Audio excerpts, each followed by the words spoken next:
we planted more than 1,200 seeds of corn, along with beans and squash in the traditional Native American Three Sisters garden method. Right into the lawn. Now that's one mound. It's alive! It's alive! Well, it's up to you, it's up to you, it's strictly up to you.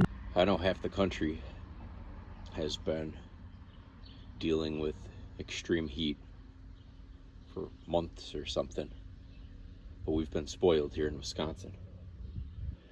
But it's hot now.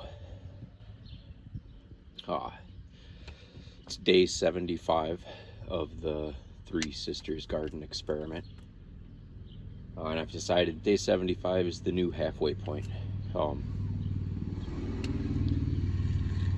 So corn that normally would mature in 110 days can take a lot longer to mature if you don't plant it in ways that, speed up the growth.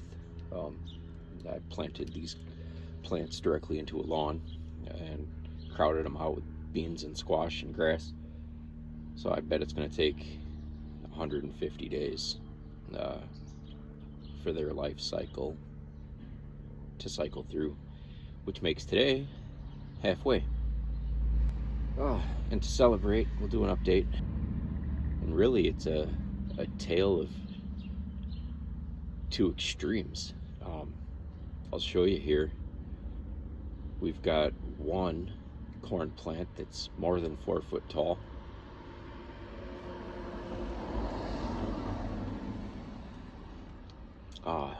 It's thick, almost as thick as a normal corn plant that you'd want to see out in your farm field.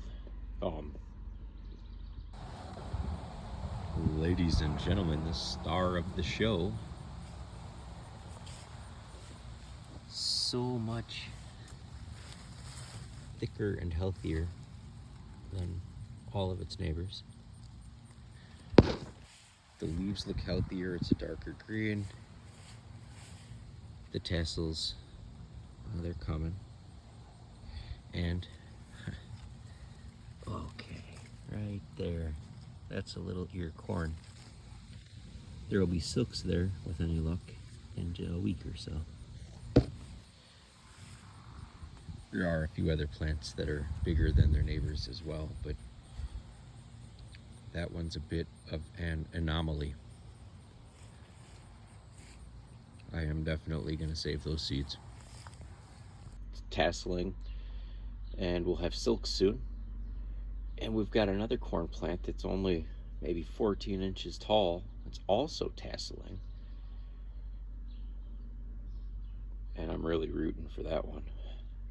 I should take a second to note that while I really hope that this experiment proves successful and we get a whole bunch of corn, I know we've got beans already, and I hope we get some squash. I've grown this garden in well-maintained beds for years, and I can speak to its productivity.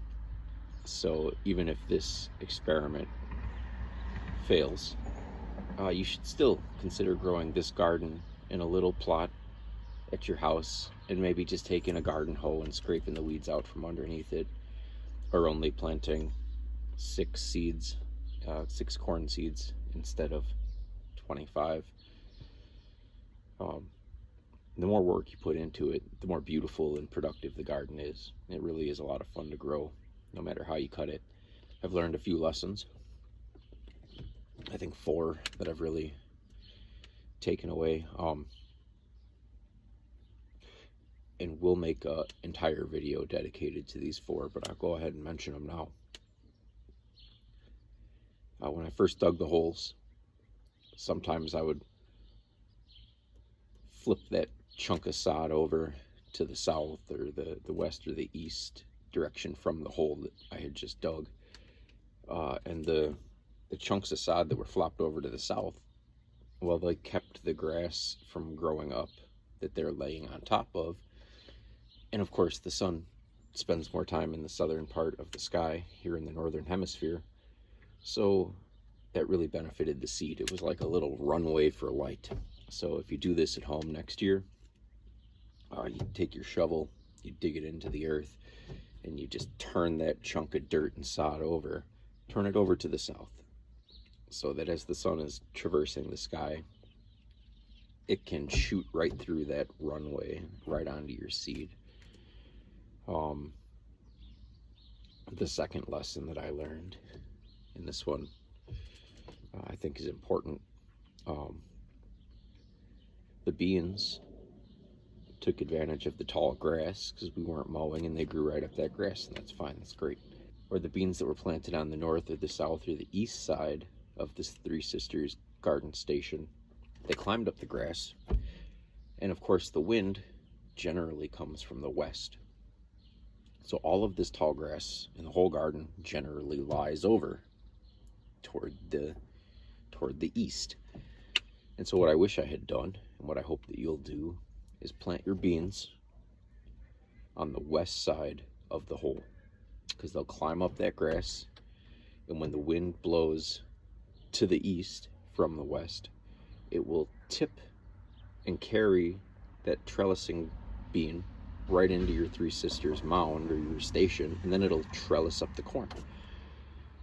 What I'll show you, a different video or later in this one, I don't know, is that my beans climbed the grass, and then the wind blew it down to the east, and if the corn wasn't on the east, now it's just growing in that direction, and it missed my corn altogether. I didn't see that coming. That's lesson number 2. Lesson number 3 is that the squash is clearly growing better in the part of the garden where it had its own hole and it didn't share a hole with the corn and the beans. You're clearly growing better. So when you do this at home, and again we'll go over this in a different video, your squash needs its own hole when you grow this garden with an established lawn.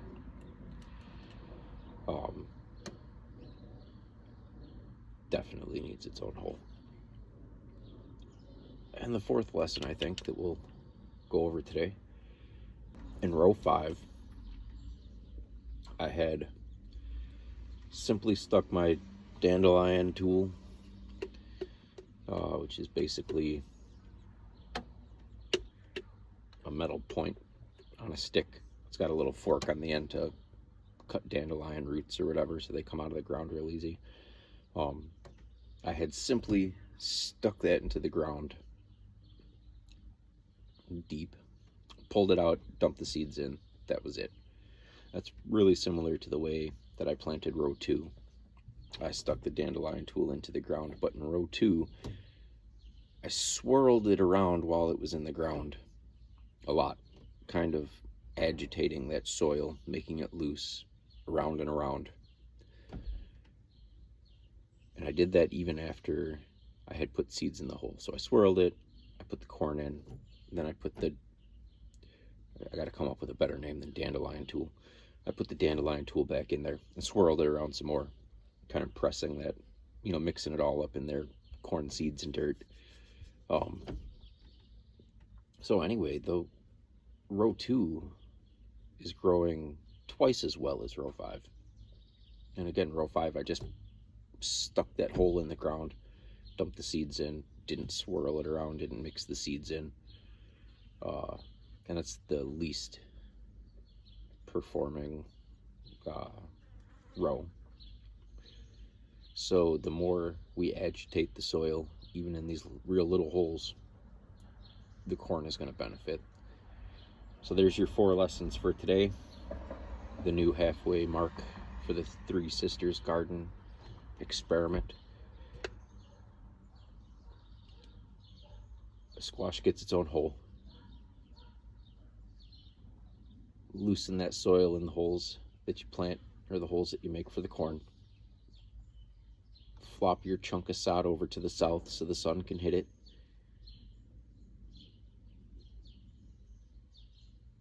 And plant your beans on the west side of the station, or the side of the station that the wind generally comes from, so that when it grows up that grass and the grass lays over in the direction that the wind blows, it'll carry those vining beans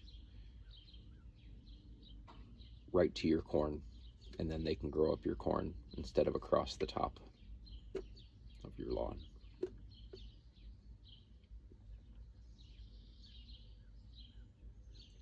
Thanks for following along.